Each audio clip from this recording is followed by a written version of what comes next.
Imagine someone at work takes credit for your idea in a meeting. Everyone heard it. You heard it. And yet, when your manager looks at you for a reaction, you smile, nod, and say absolutely nothing.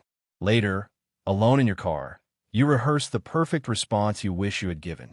You replay the scene 17 times. You feel frustrated, maybe even a little disgusted with yourself. But in that moment, you froze. You went quiet. You let it go. Sound familiar? Here's the thing most people get wrong about conflict avoidance. They think it's about being weak, passive, or a pushover.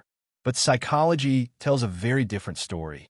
The people who avoid conflict the most are often some of the most emotionally intelligent, deeply empathetic, and internally complex individuals in the room. The problem isn't that they don't care. It's that they care too much about too many things all at once. So what is actually happening inside the brain of someone who would rather swallow discomfort than start an argument? Let me show you. When conflict enters the picture, your nervous system doesn't always distinguish between a tense conversation and a genuine threat. For some people, the moment tension rises, the brain fires off a stress response. Cortisol spikes, the heart rate climbs, and the part of your brain responsible for logical thinking, the prefrontal cortex, gets partially hijacked by the amygdala, which is your brain's alarm system. In that split second, your body is essentially asking one question. Is it safer to fight, flee, or freeze? And for the conflict-avoidant person, the answer is almost always flee or freeze. Not because they are cowardly, but because their nervous system has been trained, often since childhood, to associate conflict with danger. Think about that for a moment. A lot of conflict-avoidant adults grew up in environments where expressing disagreement had real consequences. Maybe raising your voice meant someone else raised theirs louder. Maybe pushing back meant withdrawal of love, or punishment, or an exhausting emotional storm that took days to pass. The child learns quickly. Silence is survival. Agreement is safety. And that lesson gets wired deep into the nervous system, so deep that decades later, you're still running the same program even when the original threat is long gone. Psychologists sometimes call this the Fawn response, a term popularized by therapist Pete Walker, where fight and flight are well known. Fawning is the less talked about survival strategy where a person appeases, accommodates, and agrees their way out of tension.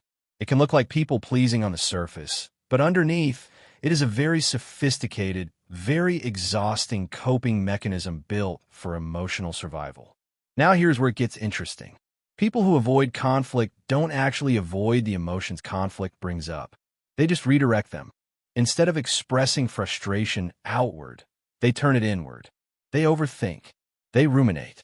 They lie awake at night, having arguments in their heads with people who are fast asleep. Psychologists call this internalization, and while it protects the relationship in the short term, it quietly erodes something on the inside over time.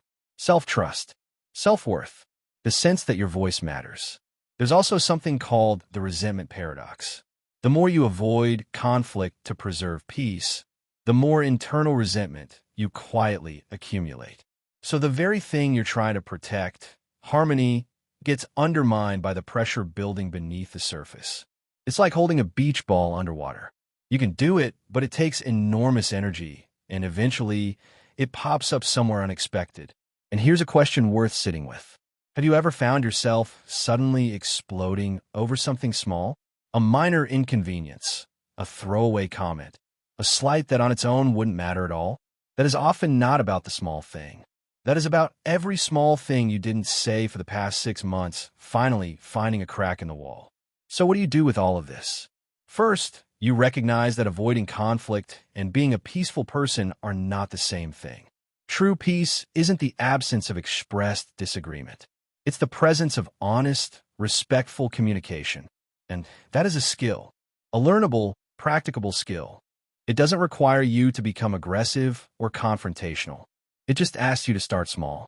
One sentence, one boundary, one moment where you let yourself take up a little more space. Researchers in the field of communication psychology consistently find that people who learn to engage in what they call low-stakes assertiveness, speaking up in smaller, safer moments, gradually rewire their fear response around conflict. Your nervous system begins to learn what your mind already knows but hasn't fully believed yet. That disagreement doesn't destroy relationships. In fact, handled with care,